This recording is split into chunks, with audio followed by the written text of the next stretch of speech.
Hi, everyone.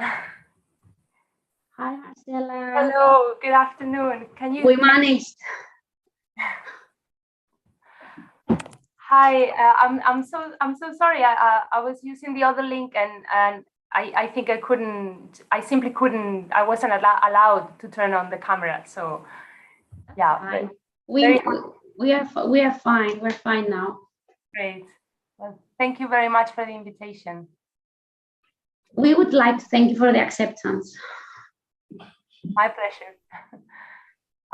Shall we wait a few minutes to have more audience? I think we could wait like 5 minutes. Okay. Yeah. I should have checked the time difference. For some reason, I assumed that we were in the same time frame, but definitely that doesn't really seem to be logic. So, but everything. No worries. Ready.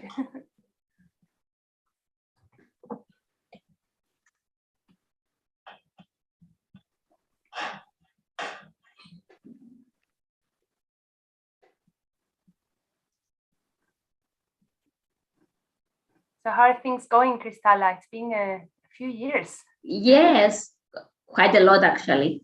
Yeah. I don't know how many though. Like 5 years at least. At least, yeah. Maybe we met at some point in London after the master, but yeah, I think so. Yeah, but I mean, it's been a few years. I'm really happy to see you. Me too. It's great, actually. We are now trying to do a lot of things with other scholars, as I told you. Mm-hmm. And this is, I think, is very good for general for all academic institutions to have these collaborations with other scholars and inviting other scholars from abroad to discuss and share their work. And I think yours is very interesting will be very interesting for our students. And I think they will join gradually. Gradually, yes, gradually. Gradually. We need this, I think, a small time for adjustment because everyone might have, I don't know, or a technical problem or. Yeah, that usually happens. I mean, in the past couple of years, we've gotten used to waiting a little bit, having some issues. So, that's always the way to start a conference, right? So yeah, no worries at all. It's also Friday afternoon, so maybe. Yes, true. Marcela Solon Xenopoulos is our dean. Very nice to meet you. The same to meet you. I saw your photograph in New York City. Okay. So, yeah, I look the same. I always keep the same haircut. So yes. You always look the same, actually. Well, you too, Cristala. You never grow old.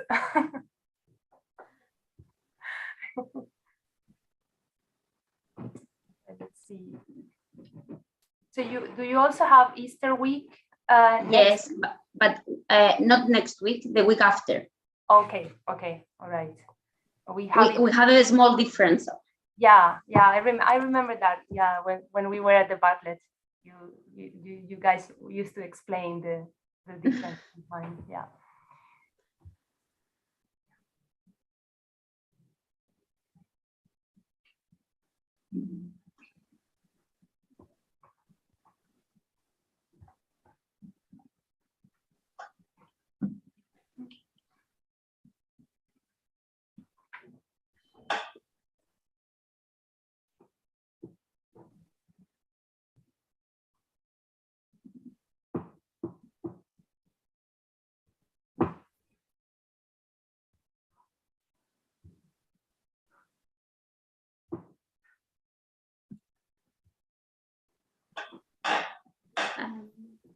We're start having few. I see some of our students, and I'm very happy that we have our students here.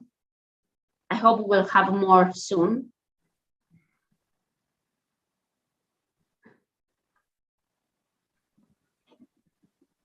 All right.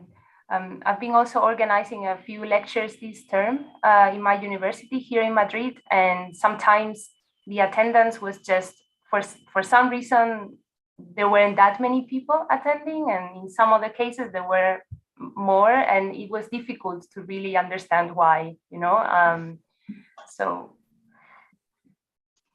I think it happens from time to time, and because of this online, the online presence sometimes is very good, and I think it helps the dissemination.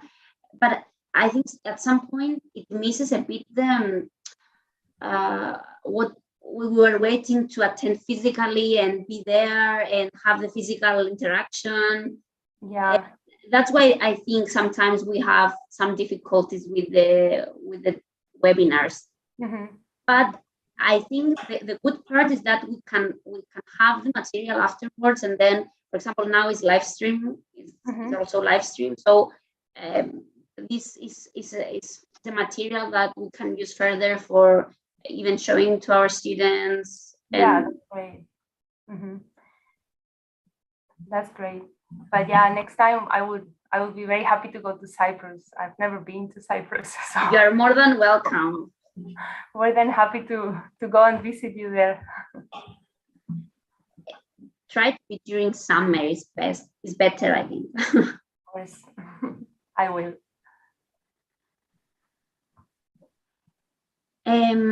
Shall we start?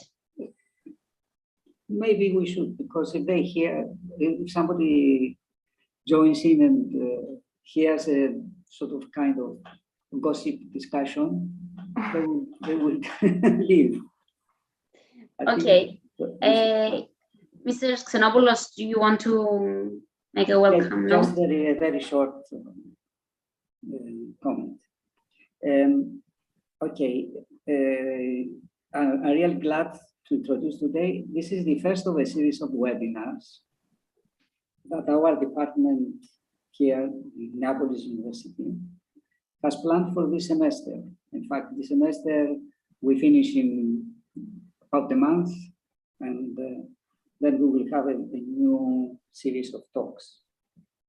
These webinars, they don't have any particular theme, other than they refer on different aspects of architecture, which is obvious, I guess. Each of these, however, is expected to reflect the ideas and personal interests of each speaker, and hopefully give the opportunity for further discussion. I must say that my pleasure is even bigger, as today we have a speaker who is of the new generation of architects who deal with what we call architectural theory and its relation to practice. Architectural theory was, in fact, very rare till the last few years, but now it's becoming one of the, I think, and it's really great that architectural theory is becoming part of the architecture practice, actually. And I'll try to pronounce your name. Marcela, is it okay up to now? Yes. Aragüez? Yeah, Aragüez. Aragüez Escobar. She's from Madrid, and at the moment she's teaching at the University of Madrid, but also she travels a lot and has taught to all sorts of different universities. So that's all from me. I welcome you again. And I think Cristalla, as she knows you very well, she will have a few details to say about you. But welcome. Thank you. A welcome and from me, Marcela. It's a great pleasure to have you and welcome you to this online series. I had the joy to meet you back in 2013 when we were attended both the Masters in Spatial Design at the Bartlett. And what I remember from you back then is that your enthusiasm and your great blog posts were so you had this inner drive about theory and how you express actually about theory in a way that makes everything simple and understandable. So I think that is what we will have today as well with your presentation. And I may say a few things about you before you start your presentation. Marcela Raguez is Assistant Professor of Architecture and Associate Director of Undergraduate Studies in Architecture at IE University in Madrid. She received her PhD in Architectural History and Theory at the Bartlett School of Architecture, University College London, where she also received a Master's of Science in Spatial Design and received the UCL Turner Prize for Best Dissertation. Marcela's research focus lies in the production of adaptable architecture with an emphasis on cross-cultural post-war practices. She has recently coordinated the joint research project, The Culture of Water, in collaboration with Kyoto Institute of Technology in Japan and the Lucerne University of Applied Science in Switzerland. She is a licensed architect with professional experience in Spain and Switzerland. Her work has been exhibited at the Haute École d'Art et Design in Geneva and the Gold Polytechnique Fédérale de Lausanne. Marcela has lectured widely in UK, Switzerland, Japan, France, and Spain, and her work has been acknowledged by grants and awards from institutions such as the Japan Foundation, Sasako Foundation, Canon Foundation, and the Society of Architectural Historians of Great Britain. So having said that, I'm very, very keen to hear what you have for us today.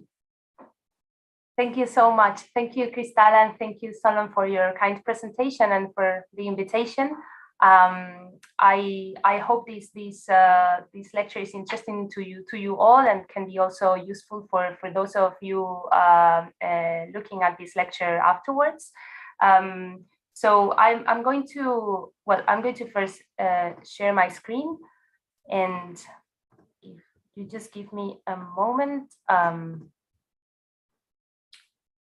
Let me see.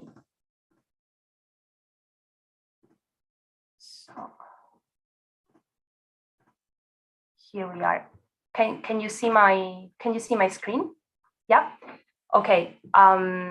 So well, I'm going to give a sort of an overview of some topics that I discussed and wrote about during my PhD, mainly that have to do with the production of flexible architecture, what we can understand as adaptable architecture as well. It has actually had a few names, or we can understand it from very different perspectives, in particular in the British and the Japanese context. And I'm going to divide the lecture in roughly 3 parts. The first one will give a kind of an overview of important moments in history, in the post-war history, particularly in the 1960s, that were quite relevant for the production of flexible architecture, or I would argue so. And I would then move on to talk about the Japanese context in particular, is related with some Western approaches as well, and how traditional architecture in Japan seemed to have some issues about flexible architecture very much imprinted in their nature. And I will then move on to talk about 2 particular case studies. They are Cedric Price from the UK and Arata Isozaki from Japan, and how, despite they are quite different in their approach, they seem to share also certain similar concerns in the production, towards the production of flexible spaces. So I will finish by analyzing 2 buildings that are maybe lesser known in the work of Price and Isozaki, and hopefully finalize with a few tips and maybe food for thoughts about how we can think about the production of flexible architecture in architectural design.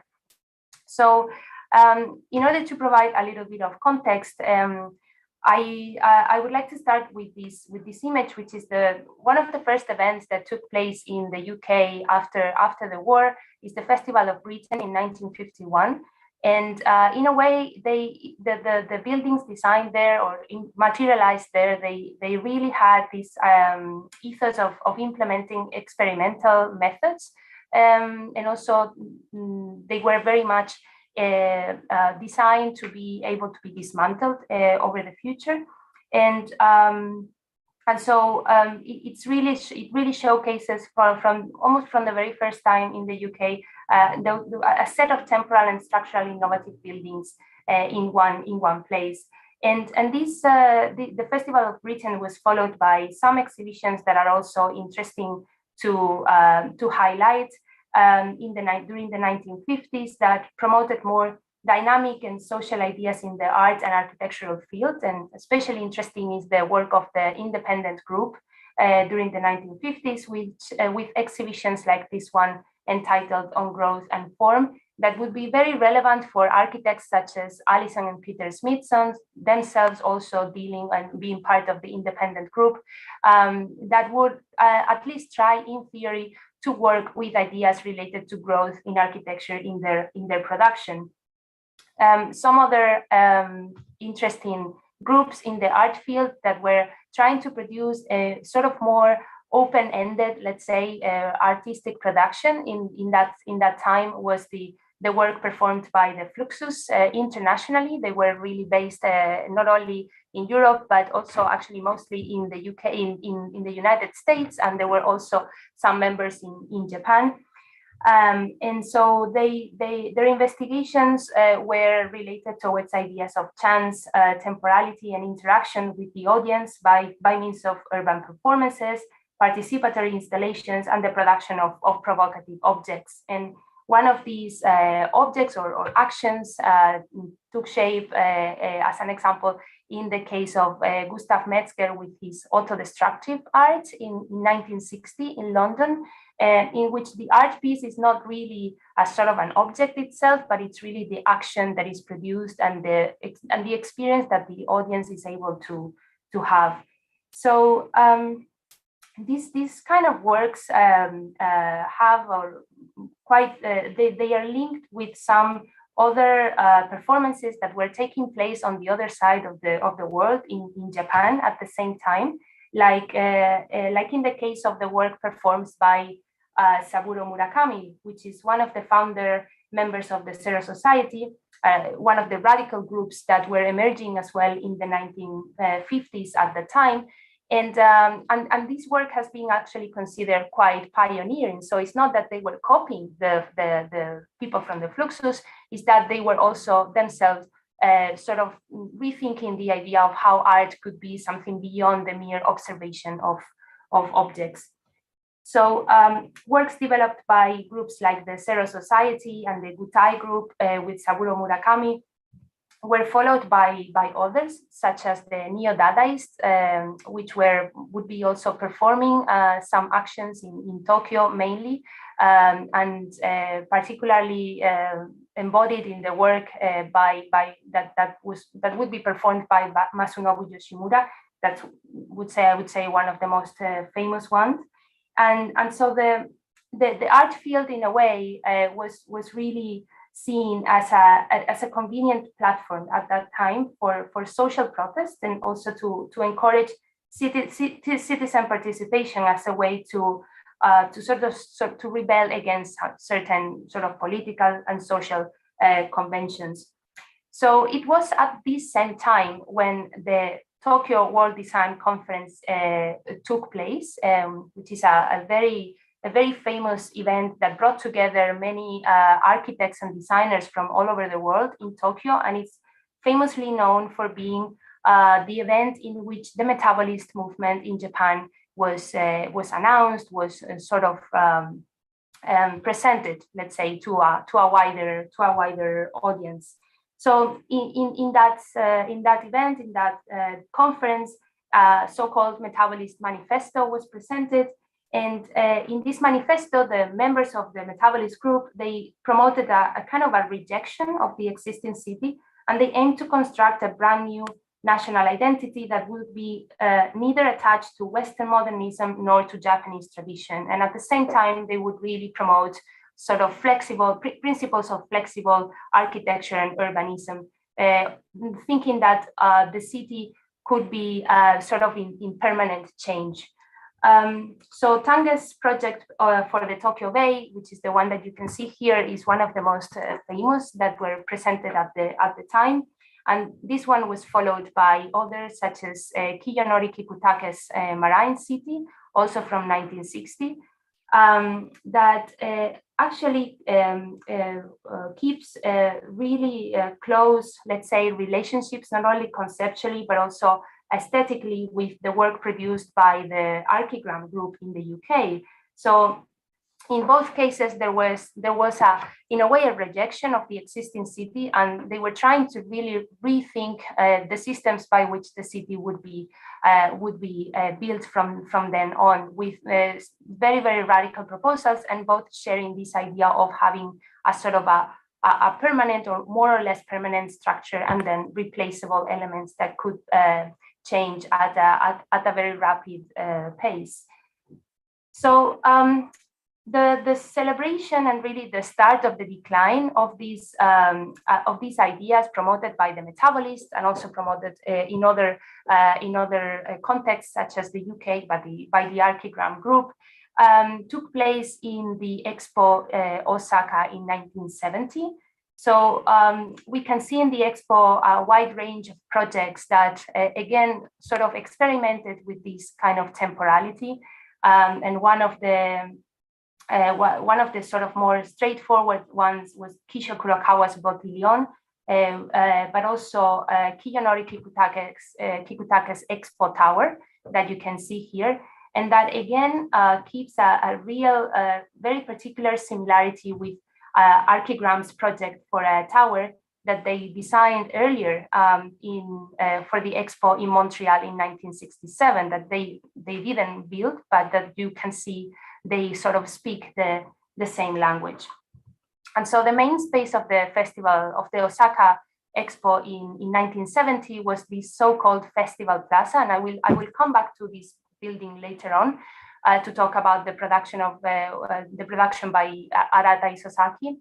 And here you can see that well, there are a lot of things going on. One of a very important aspect to look at in this image is the construction of this very sort of imposing space frame structure, which is considered to be one of the first ones, if not the first one, that actually was built in Japan.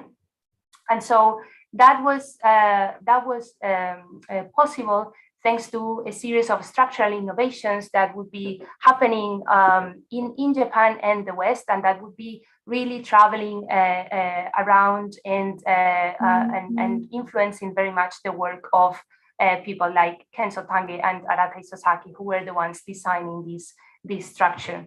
So in fact, the production of this space frame in the Expo Osaka is directly related with the work of architect and engineer Konrad Waxman.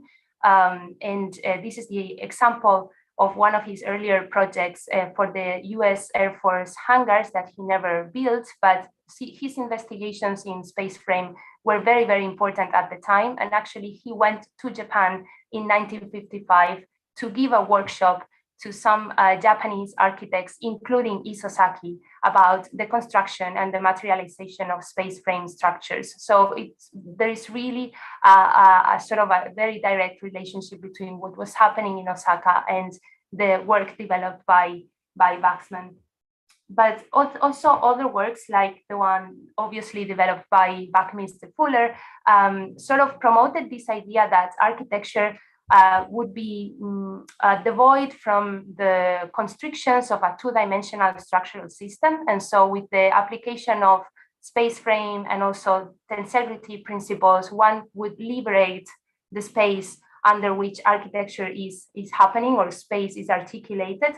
And so ideally, these structural systems would produce more degrees of freedom to organize space without the constrictions of a structural system.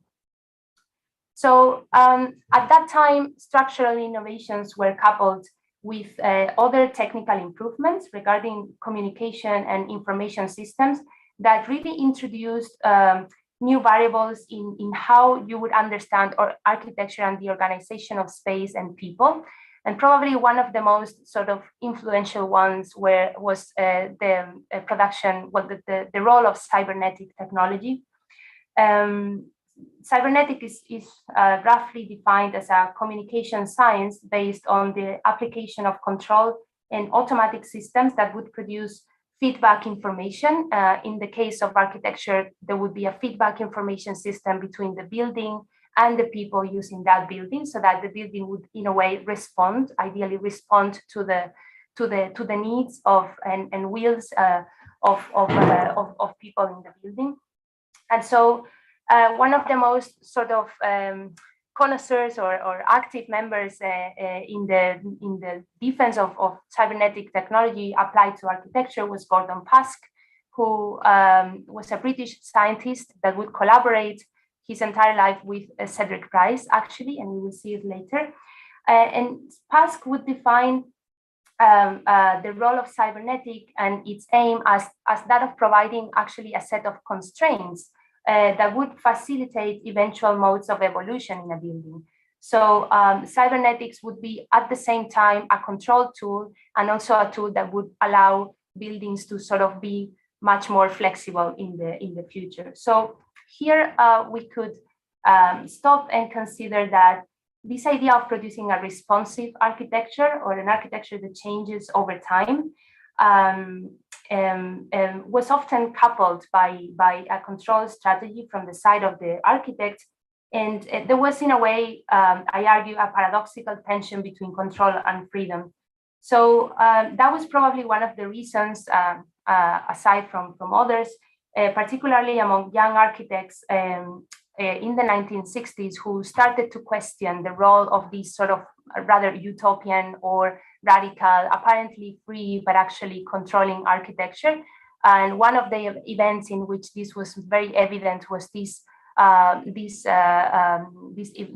conference, the Foxton Conference in 1966, where a group of young architects from the audience, they would very much criticize the exhibits that were being showcased there, from exhibits ranging from Jonah Friedman to Cedric Price himself, to actually the metabolists as well.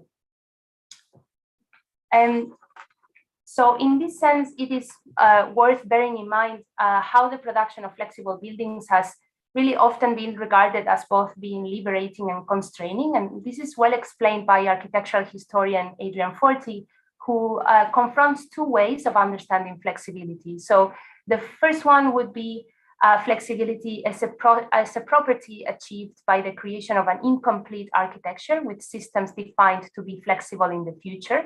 And the second one would be the design of complete and fixed buildings, though nonetheless flexible, as he puts it. So these two cases, we can understand them as the first being a kind of a more physical flexibility with, movable elements that could change. And the second one being rather a functional flexibility that is allowed by the configuration of space. And so cases of physical flexibility are very sort of relatively common in modern architecture, especially during the first decades of the 20th century. We have the example of the Schroeder House in the Netherlands by Gerrit Rietveld with these movable partitions. And also we can include there the sort of more, the idea of universal space or generic space that was implemented by Mies van der Rohe in many of his buildings, especially in the Neue Nationalgalerie. And so during let's say in opposition to that, or sort of trying to find an alternative to this physical flexibility, the idea of system borrowed from computer and communication discourses and coupled with some key elements in the making of spatial structure was used during that time to sort of produce flexible systems in architecture. So buildings that would not really be, whose flexibility would not be defined just with movable elements, but that everything would sort of works and function as a coherent system in itself.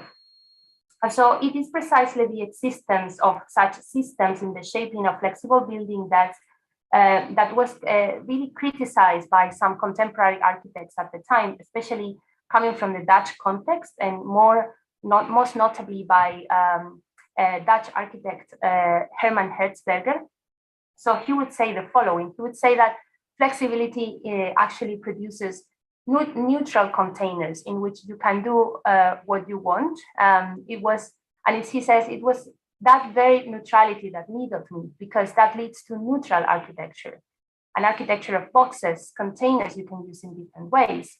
For me, the idea of polyvalence is that you can make forms that are in themselves lucid and permanent, but can change in the sense that you can interpret them differently.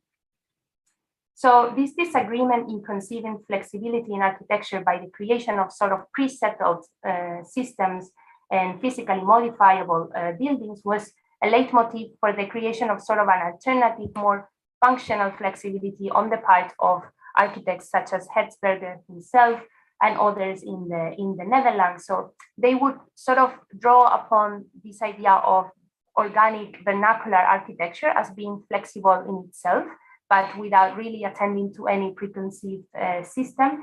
In turn, they would produce buildings that would have almost urban rules with elements that could be repeated and could be extended, and that is exemplified most notably in the work of Aldo van Eyck in the municipal orphanage, for instance, and also in the work of Herman Hertzberger with the Centralbeheer in Apeldoorn, or also in the Apollo School in 1967.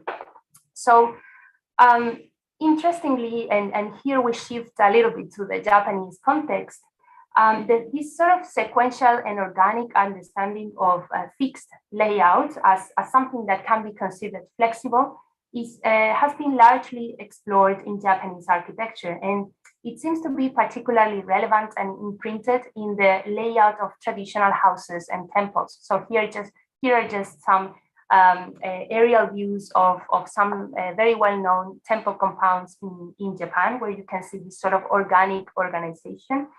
And so when looking at Japan, terms implying movement, transience, and non-hierarchy, and also a sort of an experiential understanding of space seem to be really part of the very nature of traditional architecture. So that has been sort of theorized, or it has been tried to put in words somehow. And one of those words that most accurately represents this idea of flexibility and indeterminacy in space is the concept of ma. So ma it's a Japanese word that has been translated in Western languages mostly as gap, or in between space. So it's an idea that conveys time and space as two indivisible sides of the same coin. So when it comes to architecture, it's also associated to a Go game, but I will pass this on. When it comes to architecture, this idea of ma, of having time and space as indivisible elements, it seems to operate as a kind of organizing system in space, where spaces are not clearly defined or functionally defined and remain indeterminate. So they are, in a way, somehow subtle spatial rules that make the sort of overall organization of traditional architectures, like in this case, somehow unorganized, yet with a certain hierarchy imprinted in their layout. So in the case of the Shinden-Tsukuri style, which was very common in the 10th century in Japan, you would have a sort of actually a geometrical central axis, more or less, crossing the main building, so the Shinden building, which is the number one in these images.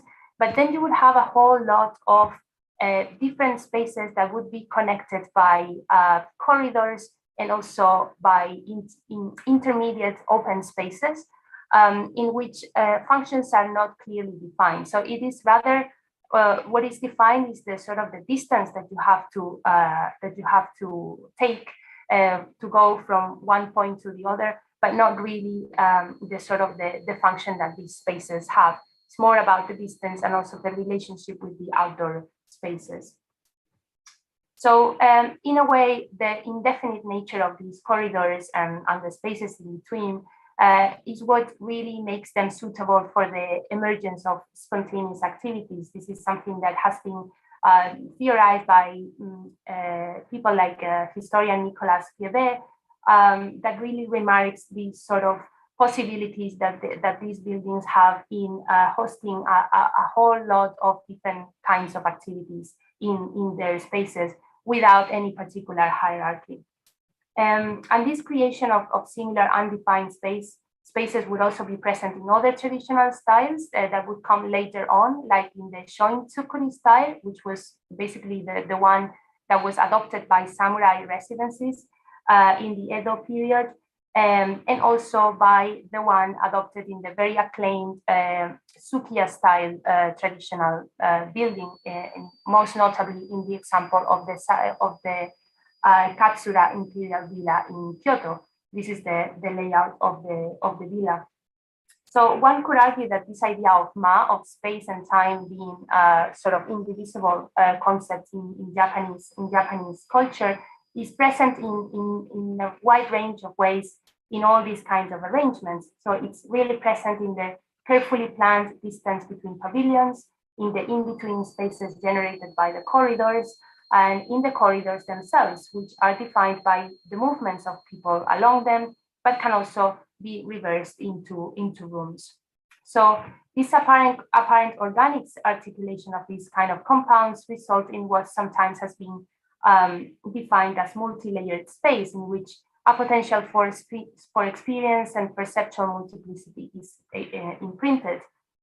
And similarly, in Japanese gardens, beside the beauty of the scenery they provide, the experience of walking over seemingly unstable bridges and catwalks somehow reinforce this idea of awareness of the present moment and a particular appreciation of voids and spaces between placed elements. So in an article about Ma, that was certainly one of the first ones that appeared in the West in architectural design by a German architect called Günther Nitschke. They explained these concepts to the sort of the Western reader as alongside certain spatial arrangements of temples and cities in Japan.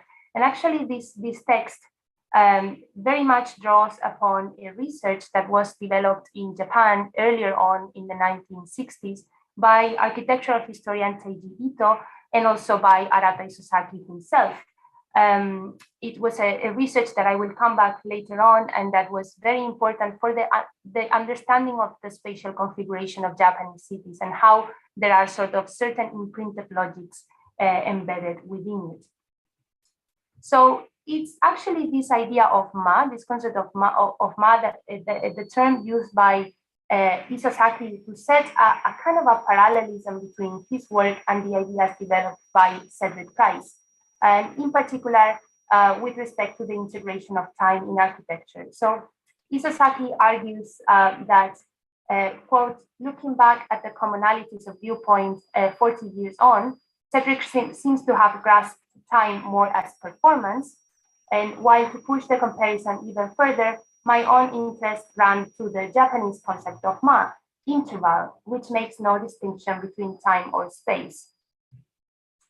So I will just, so with this introduction, I will now go into introduce the work of Price and have an overview of his ideas about flexibility, and then sort of slightly move on onto the Japanese case and the ideas that were being traced at the same time by Isozaki, to also see how these sort of notions of flexibility were interpreted by both of them simultaneously and with certain similarities as well.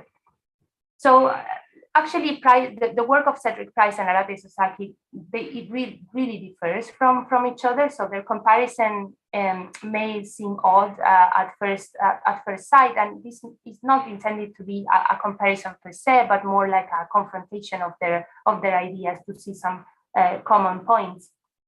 So Price used to claim that architects' three-dimensional awareness should make them capable to accelerate social progresses by the creation of spaces that would generate a sort of an improvement in people's life. So it was a very sort of social architect, if you like.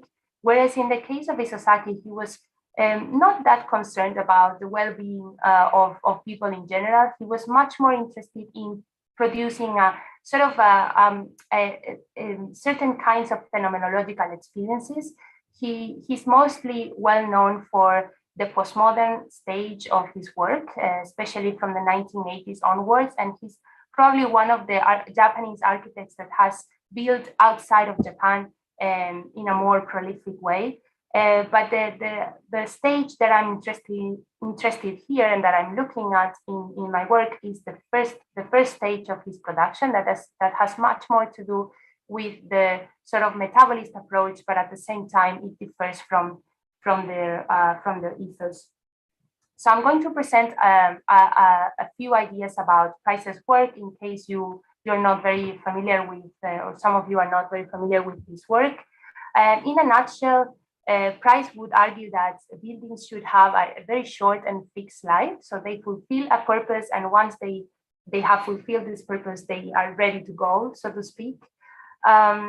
Buildings should be transformed by its users. It's something like a living entity. It's not just an imposition but on the part of the architects.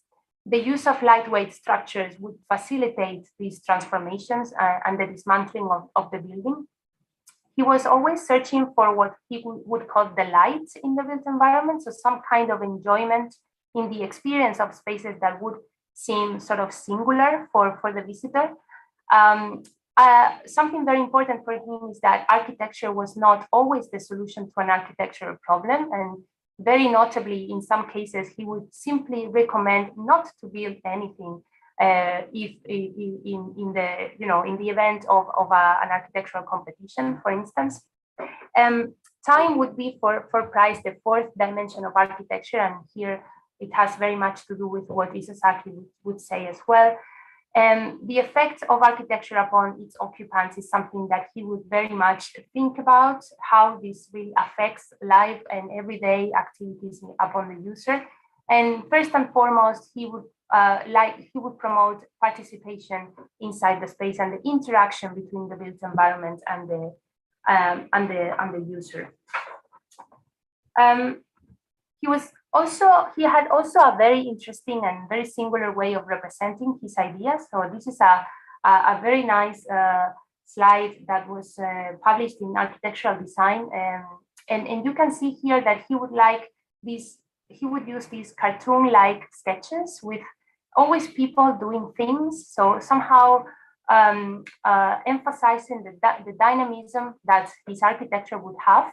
But the architecture itself would be simply represented by those sort of simple boxes, as you can see in the different drawings.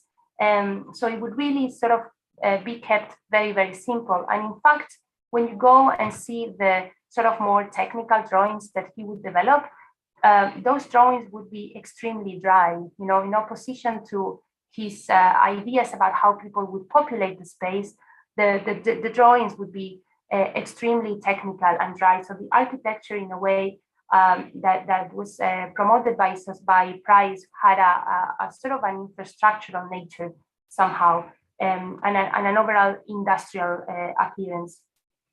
So Price very often refers to the notion that he coined and named calculated uncertainty. So he theoretically proposes the production of spaces as providers of opportunities, so not really as systems with fixed programs that would be imposed by the architect. And so the first project that was designed by Cedric Price, it was not really a house for humans, it was a house for birds.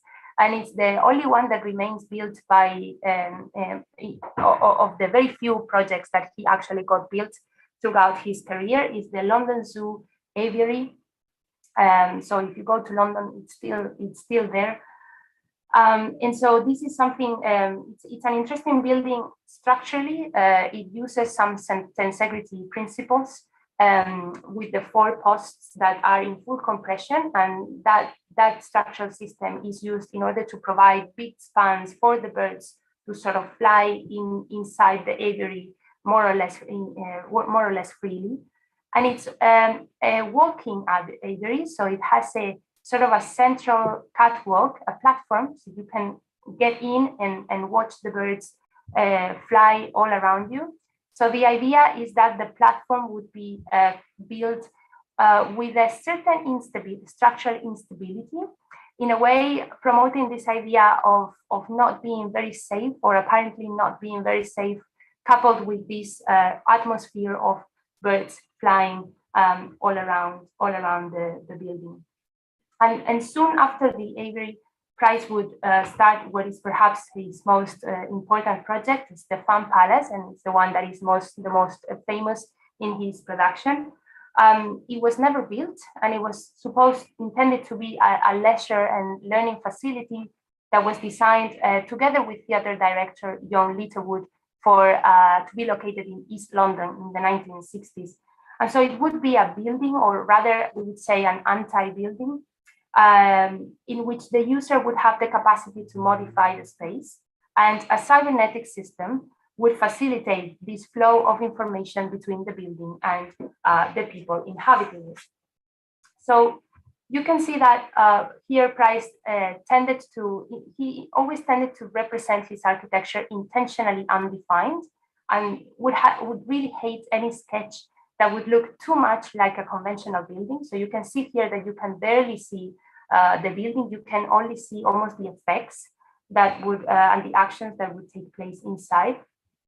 And so the Fan Palace was basically conceived with a huge structure of space frame towers and a set of elements that would be subject to change. So those sort of hanging platforms and objects. And those objects would host theater, music rooms, auditoriums. It would also be complemented by curtains, by escalators, and even by artificial clouds.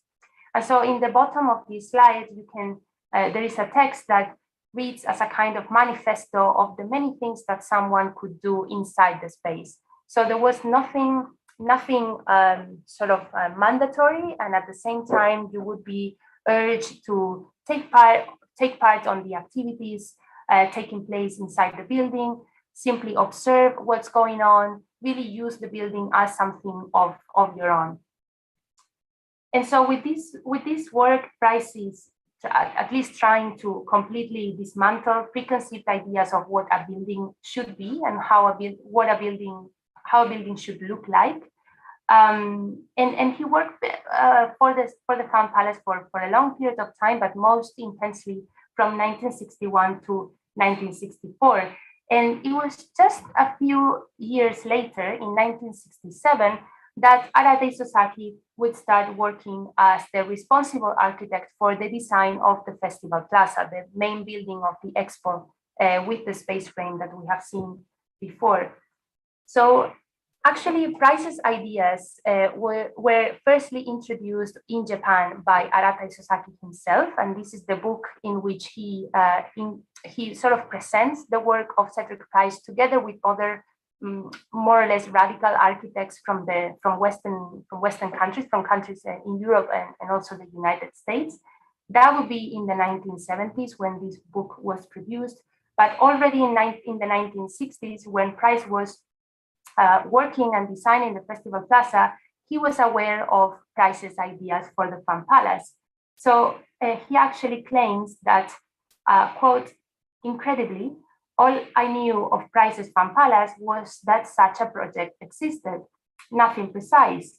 But when I looked over the plans, I discovered that already from around 1960, he had researched a project quite similar to our plaza in concept and even drawn detailed plans.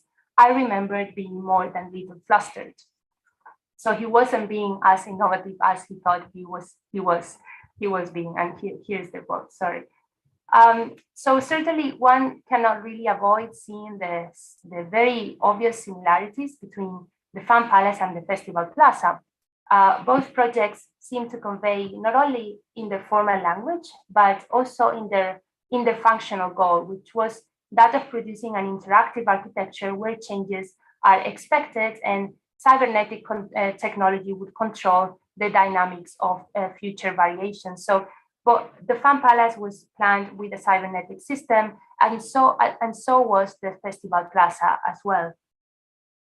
And so at the same time, the research that was done for both the Fan Palace and the Festival Plaza, far from being only sort of similar in the structural and spatial composition, so to speak, and also in the use of cybernetic technology, it was also very much concerned about the actual movement patterns and circulation and experience of the people populating the space. So in one of the meetings that I had with Isozaki, he emphasized that the ideas behind the Festival Plaza were very much like prices, and that had not only to do with the space frame he used, but also with how he was very much concerned about how people would move around. Somehow this comparison is, I mean, these similarities are clear, but at the same time, we need to go a little bit beyond these more obvious comparisons, because of course the situation in Japan in the 1970s was very different, and also the aim of the Festival Plaza was very, very different from that of the Fan Palace. The Festival Plaza was promoted by the government, and it was a way to show also the power and the strength of a country that had suffered a lot after the war, and that had been occupied as well by the United States up until the 1950s. So somehow the ideas behind it are at the same time quite different, and we can maybe go on and maybe discuss about this later in the discussion. So as I was saying before, both the Festival Plaza and the Fan Palace would be, in theory, sort of managed by a central computer system, by a cybernetic system. This is the scheme that was produced for the Festival Plaza. In the end, the Festival Plaza was materialized without the cybernetic system working properly, because there was simply no technology available to really implement these feedback information systems that they were thinking in theory. And so we could maybe ask ourselves whether the Fan Palace could have ever worked as planned, since the cybernetic system would have probably never worked either in their case. And so coming back to this other research that Isozaki made for the Festival Plaza that has more to do with the movement patterns, something quite interesting is this investigation that he made together with a group of researchers during the 1960s, in which they would analyze the movement flows of people during certain festivities happening in the city. So they would sort of synthesize those movements and somehow apply it to the layout of the Festival Plaza, to the different possibilities that people would have to move, and the different sort of variabilities of space that the Festival Plaza would allow, following these ideas of traditional summer festivals taking place in the city. Okay, so now I would like to go, after having this sort of more straightforward comparison of the two architects and those two very obvious works that seem to hold certain similarities, I would like to go a little bit more in depth into two lesser known projects by Price and Isozaki. Cristala, just let me know if I'm exceeding the time. I hope it's okay. Okay, thank you. So the idea of bringing these two projects, which is the Interaction Center built by Price in North London in the 1970s, and the Oita Prefectural Library built by Isozaki in the 1960s in Oita in southwest Japan, was on the one hand that of really looking at two built projects by Price and Isozaki, and whereas Price has a lot of built examples, Isozaki has a lot of built examples, it's not the case for Price, and so the Interaction Center remains also in theory the sort of closest attempt that he had to build the Fan Palace, the ideas promoted in the Fan Palace. So the Interaction Center was a community art center that was built in this bombed area in North London. It was a very much derelict area at the time in the early 1970s, and it was an area that was leased by the Camden Council in that area of the city that didn't really have a lot of sort of social equipment, let's say. The council leased the land for a period of 27 years, which means that the temporality of the building was not really the decision of the architect, but was rather externally imposed. And it took 7 years to build the Interaction Center, which is rather a long time for a relatively small building. And that produced interesting situations like this one, because in those waiting times, due to the lack of budgets, they couldn't really keep building it. That's why it took so long. You would have this spatial structure, and underneath some events taking place, some fairs, and somehow the structure would become a sort of a flexible element in itself, or at least that's what Price would justify the wait for the building to be finalized. And however, contrary to what one might expect from the work of Price, or from the praise of Price's flexibility, the design process was really heavily informed by a precise definition of functions and activities. So they became the main generator of the shape and the spatial organization of the building. And in fact, early drawings represent programmatic organizations, as you can see here. This is I hope you can see my pointer. This is the whole plot of land that was given by the Camden Council.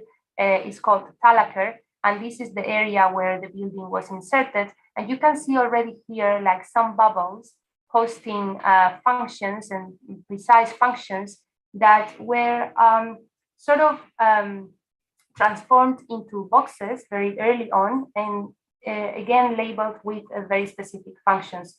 And so the way these programmatic boxes are displayed offers at first sight a kind of a spatial organization. And although the relationships between functions and their boundaries changed over the design process, certainly many of them remained similar in the final version of the building. So to this functional specificity, we should add a concern that Price had for defining a system that would work, that would both dictate the evolution of the building and also its material quality. So to do so, the building was classified, or the elements in the building was classified into 4 categories. The first one was the fundamental category, here shown in yellow, that would sort of constitute the container of the main programs for the building. And it was always ruled by a grid, the grid that was imposed, let's say, by the spatial structural system. A second integrating category was intended to be the extension of the fundamental functions. And so these extensions would be decided by ideally local voting participation. A third mobile category was to be composed of vehicles that could be placed inside the building, but would also have the role of extending the center somehow, the center's activity beyond its physical boundaries. And finally, the railway arches, property of British Rail, and that were aligned on the west side of the area of the plot, was considered a 4th category with external uses associated to the interaction center. So the idea behind these categories was to generate, in a way, an amalgam of pieces, which were independent but interrelated, again ruled by this spatial structure and also by a grid, actually, and in a way also projecting this idea of accumulation that is very much present in the work of Price and very clear in this axonometric drawing. However, due to some constraints and also some problems with the construction that I won't get into, the building evolved into a much more simplified spatial layout, whose materiality in a way kept this temporary and ready-made image, while in theory, the building was turning into a fixed assemblage of prefabricated parts. So initially, only the elements under the fundamental category were built, and only the so-called fan art bus was the sole mobile element traveling around the city with some programs associated to the center. And if as for the integrating category, although the building did accommodate additional built elements and functions, not so many or not as many as planned, these can hardly be understood as an extension of the existing fundamental elements. And the way they originated and materialized, they don't seem to follow a preconceived plan. So in the end, the enclosed space was organized around a double main hall, which remained as the only multi-purpose space of the building, because the rest of the spaces were actually very much functionally specific. And in particular, these containers, these so-called porta cabins, which were plugged in, were extremely specific. They were purposely made in the factory, and they were placed attached to the building with the idea of them being replaced in time. But the reality is that they were never really replaced, so they remained fixed throughout the life of the building. And so coming back to this idea of calculated uncertainty and to the notion that Price had about understanding a building as a sort of a living entity that could really be modified very rapidly over time, one really see here in the materialization of the interaction center that there are some independent design strategies that actually define very much the functions of the building. But then in the end, the result is that they don't really sort of dictate the future of how the building will change. In fact, the building never really changed that much. And so instead, we could say that the inbuilt flexibility and the capacity of the building to be modified over time were conditions that were taken for granted somehow, and really conditions that would rely on people taking action over the building itself, but that never really happened.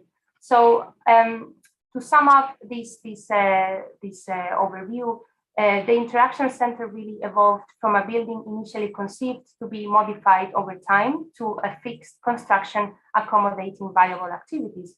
So in a way, it operated contrary to the way it was planned. So clearly defined uses were in constant change, while variable construction elements remained untouched. So in a way, the building only evolved over time thanks to this sort of spatial structure that was bigger than the building itself, as you can see here in these images. So this so-called super grid, as Price would call it, created in a way an empty space to be filled. And although this space was filled with cabins, with locked cabins, as you can see here, and with elements that wouldn't really be part of a plan, this sort of extra space, surplus space, would produce possibilities for the building to evolve. So rather than a flexible building, in a way, the interaction center remained as an incomplete one. And the way this incompleteness materialized allowed for certain areas to be filled without following any particular formal coherence. And now to finish, this is the, here you can see it much better how there is this sort of surplus extra space that was left somehow defined by this spatial structure, but filled with elements that would have nothing to do with the building itself. And that was fine, although not part of the plan. Now turning to just to finish to the Japanese context once again, one could argue that those concerns that Price had and tried to materialize in the interaction center, but also earlier on in the Fan Palace, were interests that also Isozaki had during the early stages of his career. Certainly, he was very close to the metabolist movement, although he never really belonged to it.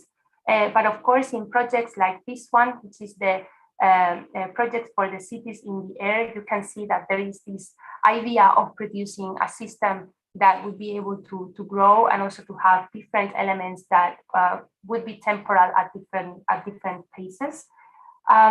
Other projects that I'm not really gonna get very much into it, but that are interesting to look at when looking at Isosaki's early production is this sort of more artistic production that he had, with the example of this so-called electric labyrinth, with a set of rotating panels that would also move as the visitor would sort of walk around. So really sort of trying to investigate the interaction between built elements and the audience. And these are just a few examples.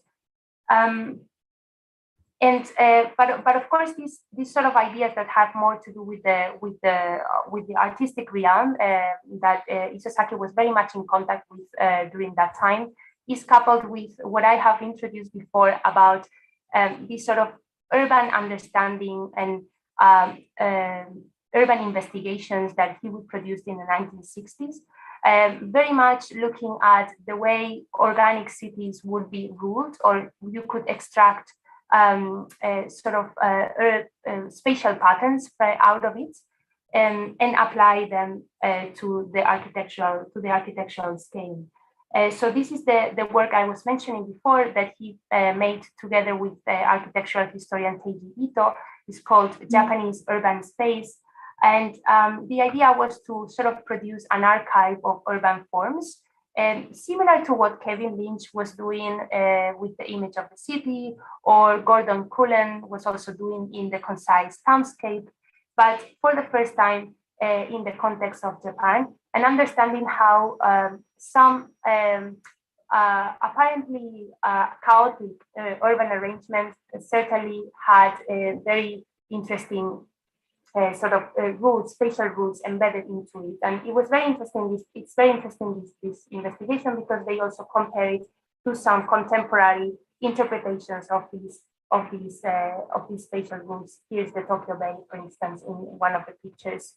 And so in another conversation that we had, Isozaki highlighted very much this particular map that is present in this investigation, and that shows a very big temple compound that is still present in Kyoto, is the Daikokuji Temple. And he was telling me that he was very much interested in the process of growth that this temple compound would have, and the ways in which a series of sub-temples would be built over time, more or less continuously, responding to the need of older priests who required new spaces to live within the communal compound after retirement. So the location of these sub-temples would define new paths that link new constructions with the existing main temple. That is just here, these three temples. And he was mentioning he was very much interested in the way these new cores originated without having been planned, but how in turn they conditioned the emergence of new constructions following a kind of organic logic. And so he relates that because very much in connection with a text that he produced in the 1960s called Process Planning Theory. That is the fundamental theoretical text written during the process to design the Oita Prefecture Library, which is the building that I'm showing you here, and I'm going to very briefly talk about. So the idea of this process planning theory, very much in a nutshell, would argue that in order to reject the modular growth, but also to reject the metabolist idea of growth, elements in a building should be autonomous somehow and respond to changes that would be apparently not defined by a system, but in fact were also part of the design process in its original stage. So The Oita Library, it's really the project that best illustrates these ideas of change and growth. As Isozaki recalls, the contours, the boundaries of the project in terms of size, program, but also in terms of budget, they were completely unclear. So he didn't really know how much money he would have during the early stages of the project. And so he realized in his own words that, quote, whatever architecture I made, it would probably have to be altered and extended in the future. And so in that sense, there is an interesting difference between the first version of the building, which is this one that I found in the archive, and it's very much modular, even close to what the metabolists would do. So there is quite a interesting difference between this one and the last version of the building, in which somehow this modularity is no longer present, or not that evidently present, and instead there are these two parallel walls that in a way rule the building overall, but then there seems to be elements that grow independently on either side of the building. In a way, with this organization, there is not only a rejection of modularity, but there is also quite a complex arrangement of urban spaces that are associated to the building. So the building relates with the city in quite an interesting way. He uses very distinct bespoke structural elements that produce a much more heterogeneous and spatially elaborated building. It's defined. The building is defined now by squared sectioned beams that stick out of the building, and in a way make us understand that the building can grow over time. And it's also very much complemented by these sort of more urban elements. Even the staircases become an urban feature, with even banks and benches and spaces to relate, almost like a playground for the city. So the Oita Library was conceived following this idea of uneven growth, and that relates, as I was saying before, to these theories that he was putting together in his text, Process Planning Theory, but also he was reading at the time On Growth and Form by Darcy Thompson. So that was also very much a sort of an influence that he had. And the library somehow becomes a building that is neither modular nor solid, but it's a system functionally and formally completed in the practical sense, although it remains theoretically ready for future expansions. So ideally, every spatial sector would have the capacity to accommodate emergent characters. So that is spatial alterations due to functional changes. And something very interesting that Isozaki talks about is this idea of the cut that is produced when one designs a project. So at some point, you have to sort of stop the process of designing, and that's materialized in a building. But the building itself, in the case of the Oita Library, intends to show that there is this moment of cut, that the building perhaps could grow over time if needed, at least in theory. So the building functioned as a library from its opening in 1964 until its conversion into what is now the Oita Art Plaza. So a new library was built also by Isozaki in that city, and this became an art center. And during its life as a library, the arrangement of spaces remained largely untouched. This is the current state of the library, well, just from a couple of years ago. So not so many changes were made inside the building, but the urban space actually was very much changed due to some upgrades of the earthquake regulations, and also to make the building step-free access. So in a way, that sort of urban richness that the building has was lost.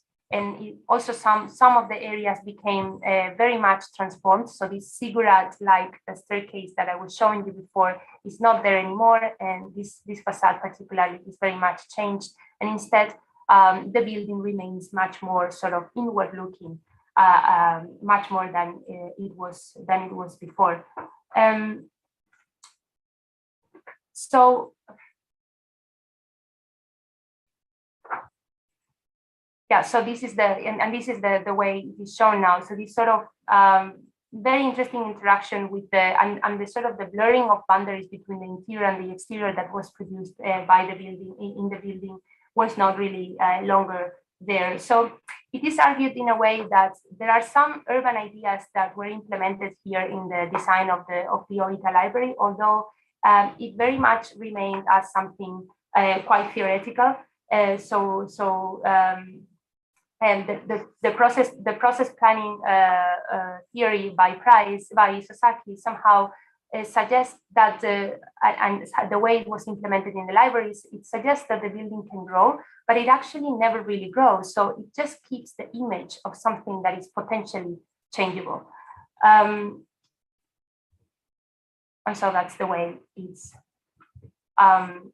is shown now.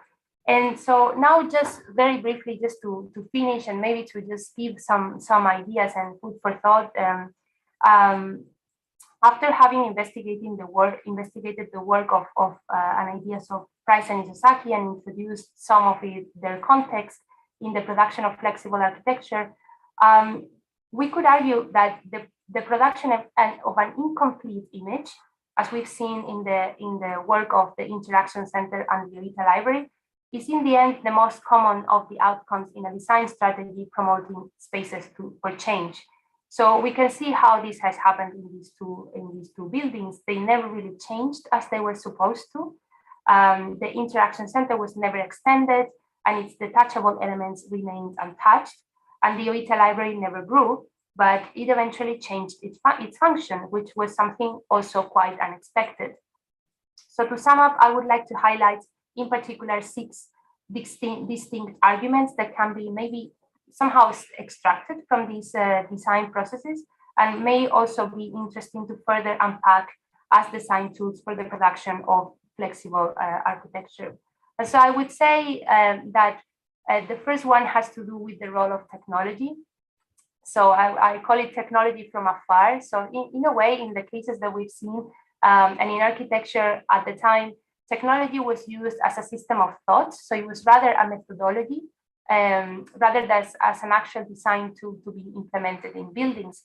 With the cybernetic systems, it happened that the buildings could not really be guided by this cybernetic technology because the technology was not present. But in a way, the possibility of having a cybernetic technology influenced the way in which the project was designed and was reflected upon. The second principle or argument has to do with agency and where agency lies. And I would say that as I was introducing before, that the image of a building as being potentially transformable, and the user's contemplation of such potentiality constitute one of the main structures and potentials of agency for a changing architecture. So it's the Interaction Center, for instance, although it never really changed, it somehow had an image that would invite people to understand that the building was owned by themselves and that they could eventually transform it. And it was actually very successfully in that sense. It was very much used by the community, and it transformed the area that was very much derelict at the time. The third has to do with time and understanding time within space. So I would say that time, in the cases that we've seen, is included in two distinct ways within space. So by the creation of physical transitions, so spaces that would be phenomenological and also phenomenologically different, and also with sort of with a specific location in a sequence that is lived and in transition, so to speak. That was very clear in the traditional buildings that we have seen from in the Japanese context, and also by the production of temporal sequences. So in the end, the Interaction Center, with this sort of very tailored sequence of events that would happen in weekdays and weekend days, the space would change, not really because the space itself was edited, but because the events that would be accommodated were different. The fourth one has to do with the idea of having certain freedoms in the way we include limitations in architecture. So the idea of producing a kind of soft architecture that I was not really talking about this, but somehow the placing of elements such as soft elements or invisible elements such as cybernetic technology would be what would allow ideally those spaces to become editable and transformable and variable and become variable by the user. But given the malfunctioning of these systems, we could conclude that only spatial properties remain to achieve such ethos.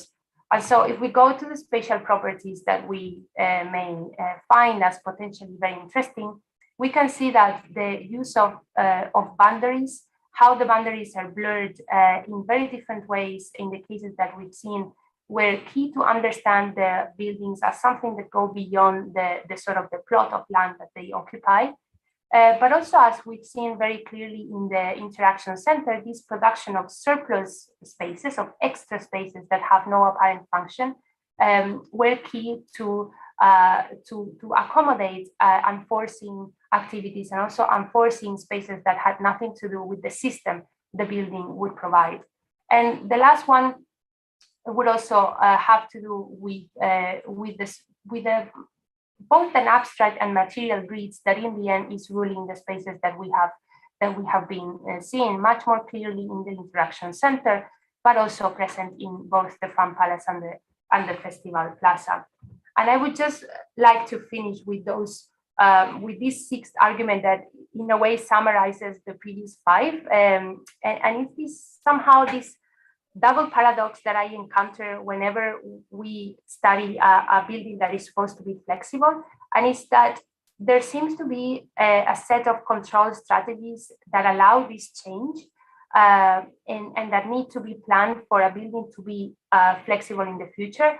But those strategies at the same time, they will never really work as planned, right? So there is this paradox somehow that impose regulations into a building that is supposed to be free. That would be the first paradox. And then the second paradox would be that perhaps it's not that important that the building works as it was planned, but the mere fact that it was designed with that ethos already produces an architecture that is seemingly more flexible or more available for change than others that have been perhaps more, let's say, conventionally or fixedly planned. And I would leave it here. I hope that was clear enough and interesting, and thank you very much for your attention. Thank you, Marcela, for your presentation. I hope it wasn't very long. Maybe I have exceeded the time a little bit, but I think it was very, very interesting, and you covered a lot of aspects. Shall I ask the audience if we have any question? Sure. Do we have any question from the audience, either on the chat or maybe someone? We don't have yet. So I will go first. Mm-hmm. What I found the most interesting point from the whole presentation is that I was wondering whether flexibility has to do, in fact, with the uncertainty that we could create as architects, or the functional flexibility at the end, and nothing to do with modularity or with stability of the building itself. Mm-hmm. We tend to relate flexibility with modularity at some extent, but I think at the end is nothing like that. Mm-hmm. For example, if the example that you showed the build example from Price, mm-hmm. we realized that the real flexibility happened before construction rather than after the building it was constructed. Mm-hmm. Mm-hmm. So I think I found that aspect it was the most interesting aspect for me, and because it makes us wonder Okay, so now what we're doing as architects, what should we do in order to give to a building flexibility and help or give them the potentials for the users to use it with multiple ways and unexpected ways?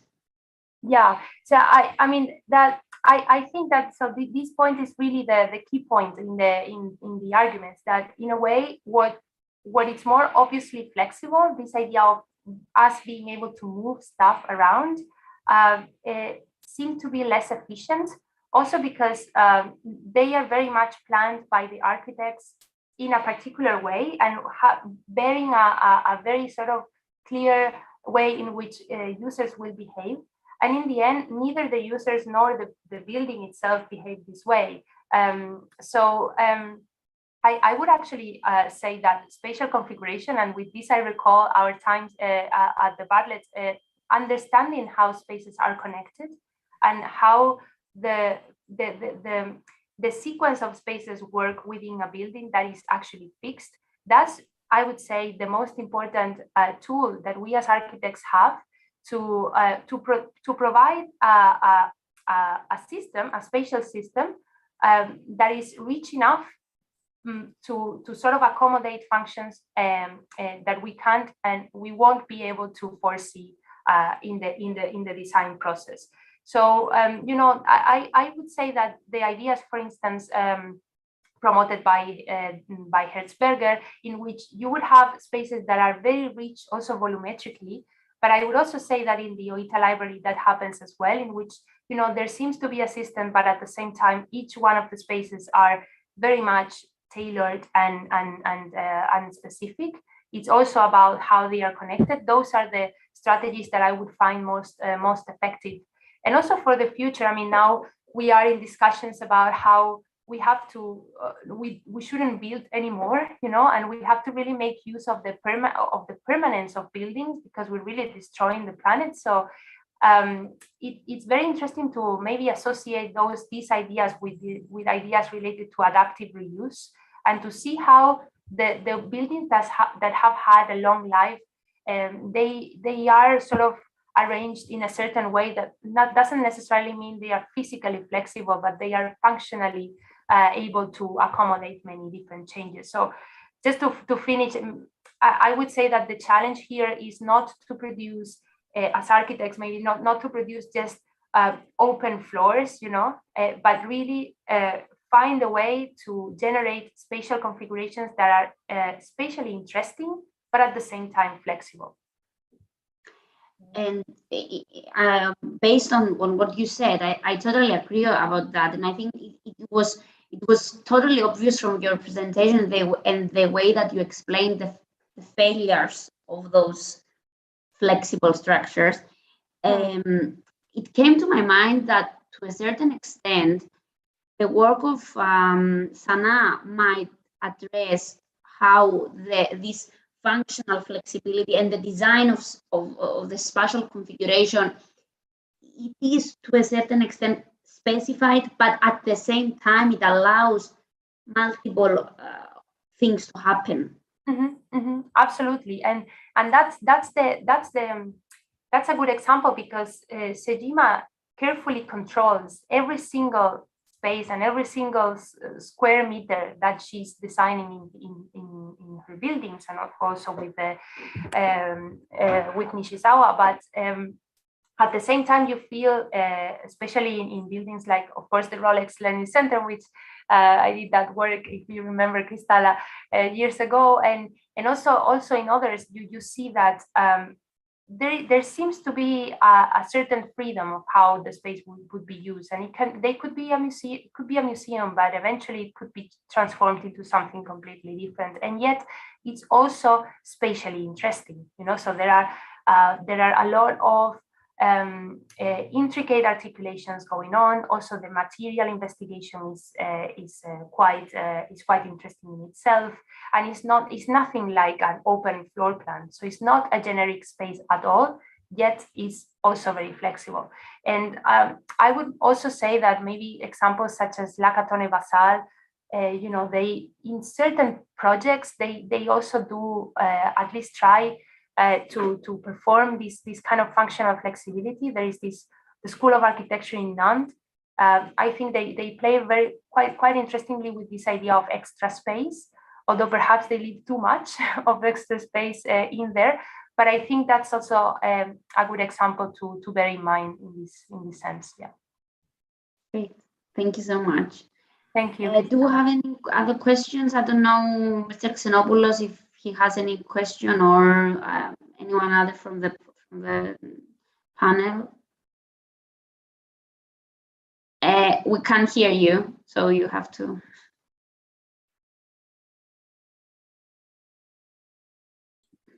Yes. Okay, thank you very much, Marcela, for all these. I must say that almost more than half of your presentation, it referred to things that happened when I was at your age, in fact, a few years ago, and it was really very, how can I say? I was wondering, actually.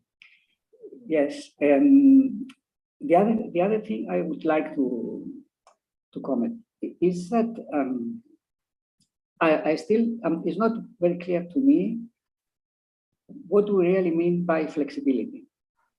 It seems that, okay, one way is to have something which is not very, doesn't have a fixed form or a fixed arrangement. So it means that it's not flexible. And this is not really true, because whatever we build, whether we design for things to be, buildings to be flexible or not,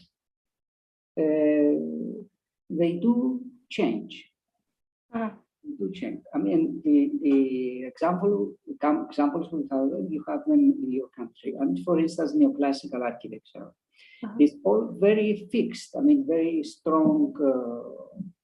What can I say, arrangement of spaces and so on. And we see that some of them become universities. In fact, our university here is not neoclassical in Paphos, but it was a hotel, a 1970s hotel, and it has been transformed into a university. It looks as if it happened very easily, actually. I mean, if somebody comes in, it's very rare you can notice that it wasn't a university. So I think there is I don't know whether it is an argument that one can be very specific. Yeah, I mean, I totally agree. I think that in the end, the potential for buildings to be flexible is very high in general. And of course, in the cases of neoclassical architecture, but also in some examples of Renaissance architecture, like Italian palaces, for instance, with no corridors and with rooms one after the other, they are potentially used for many different purposes. And I think that's really something that we have to bear in mind now in order to use what we have, no? To really make the most out of the existing. What I try to understand is whether there is a way, or there was a way in the 1960s to consider flexibility as a driving force in the design of a building. And so understand it as something that you plan for, not as something that you find that you find in a building that is already built. So so somehow my interest was that of understanding possible strategies, actually, that can be considered earlier on, and also whether those strategies would lead to a particular kind of architecture, or to an architecture that can constitute, let's say, a step beyond in the discipline. So that's I would say maybe the particular focus and the way I would frame flexibility in this work. Flexibility as a design tool, rather than as an outcome, so to speak. I can see it. Who was it? I thought I saw it. Continue, Mr. Xenopoulos. We didn't. You could continue. No. But I can see a hand on Marcela's image. Like this. Yeah. From someone from the audience, or I don't know. That's why. I can't see something though. Okay. well, I hope it's clear. The point is clear, right? I can clarify some more things.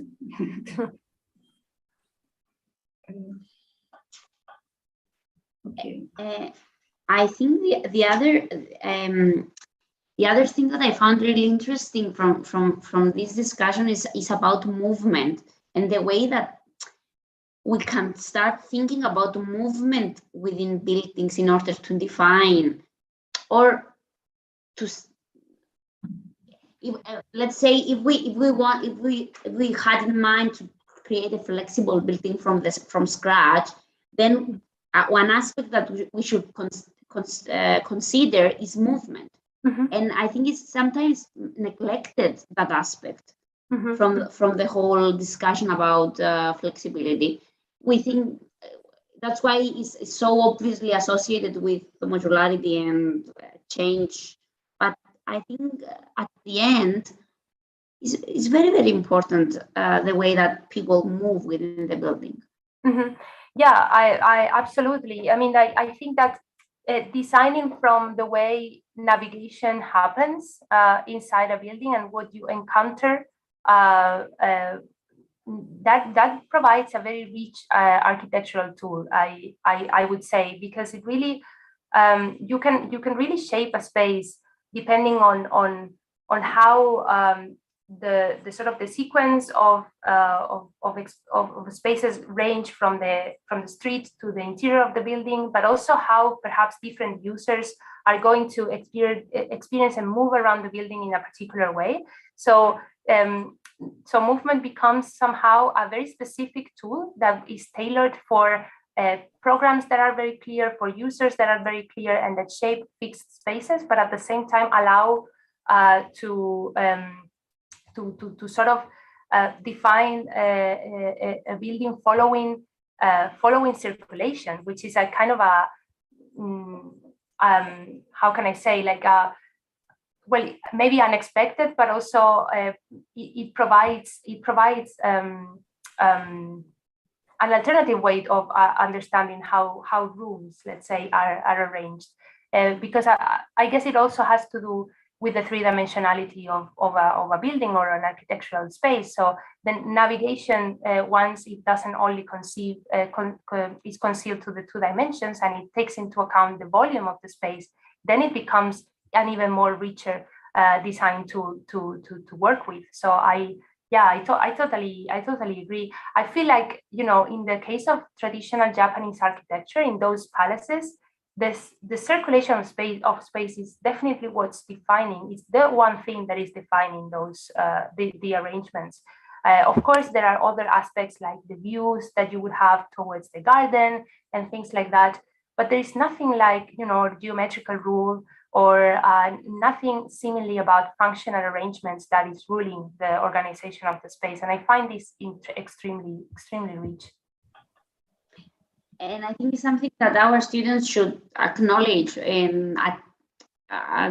overall, that they might find their architecture to be flexible in a very great extent, even without changing anything, or without, let's say, specifying things that tied, or without meaning that we don't have to specify things, without going to the other part. But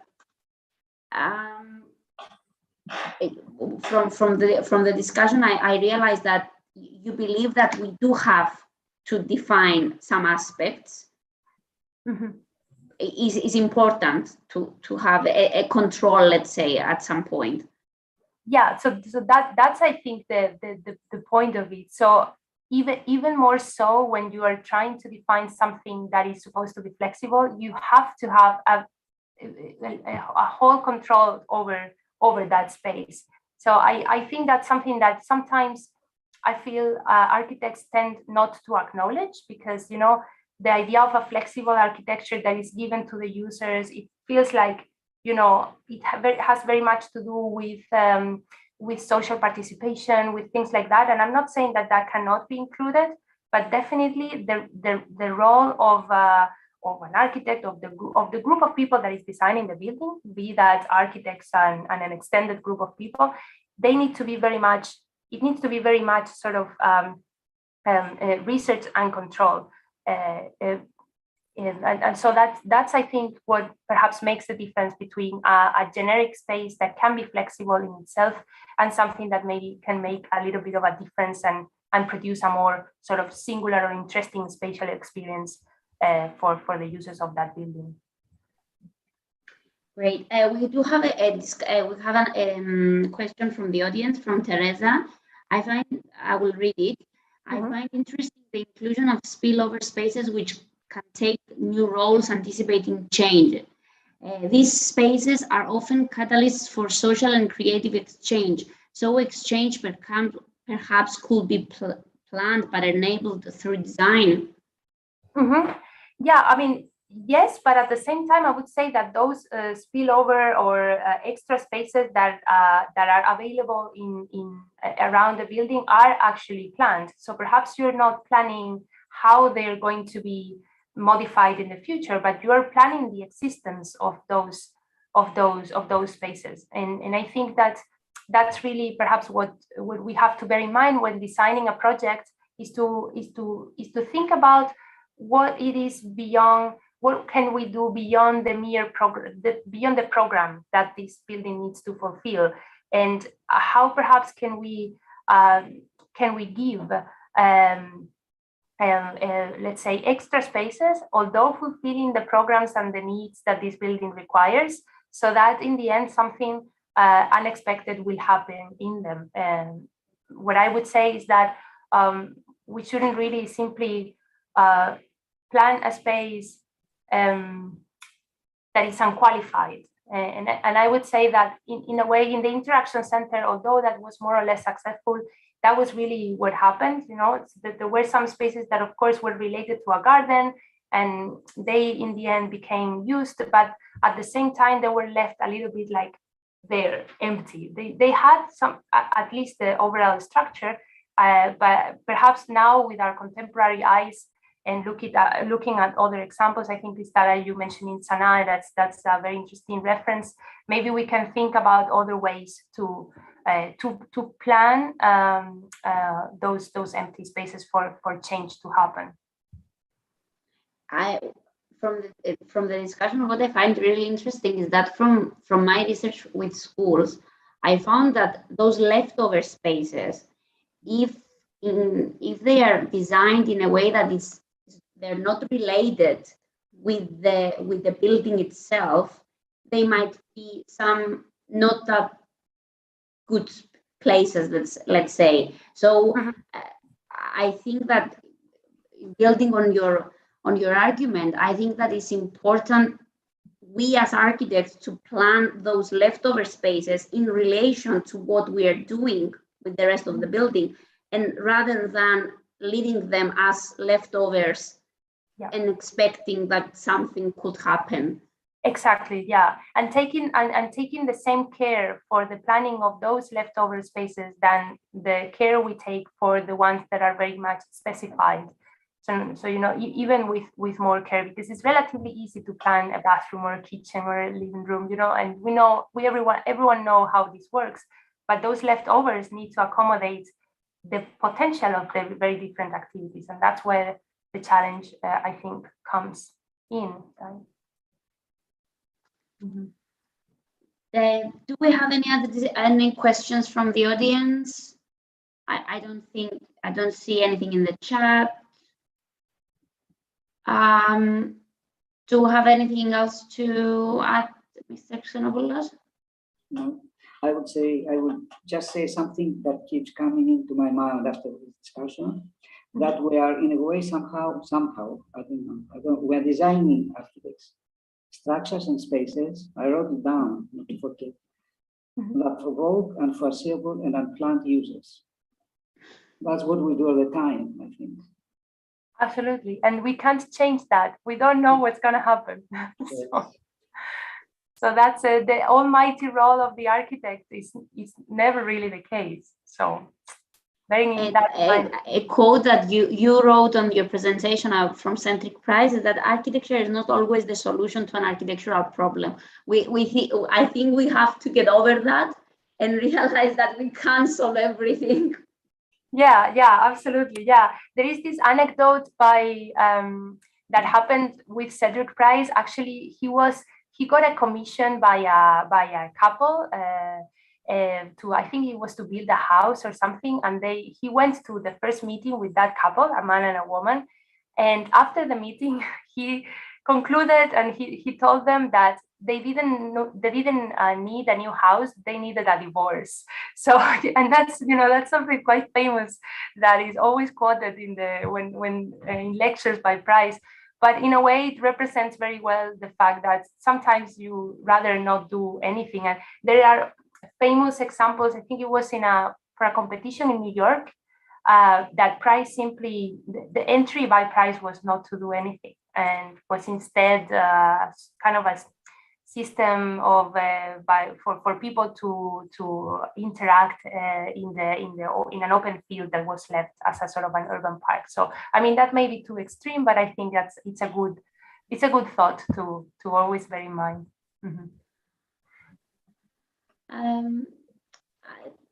I think we should thank you very much for your attendance today, and I think you gave us a lot of interesting thoughts for all of us, food for thought to realize what flexibility is. And thank you so much for the invitation. I really enjoyed it, and yeah, also very happy to see you again, Cristala, and to meet you, Solon. Okay, so thank you very much. Thank you. Thank you, Marcela. Thank you. We would like also to thank the audience, and we hope to also they enjoyed it. Well, thank you so much. Good luck with the lecture series. I hope it's a success, and hopefully see you soon in Cyprus. Of course, yes. See you. Thank you very much. Bye-bye. Have a good evening. Bye.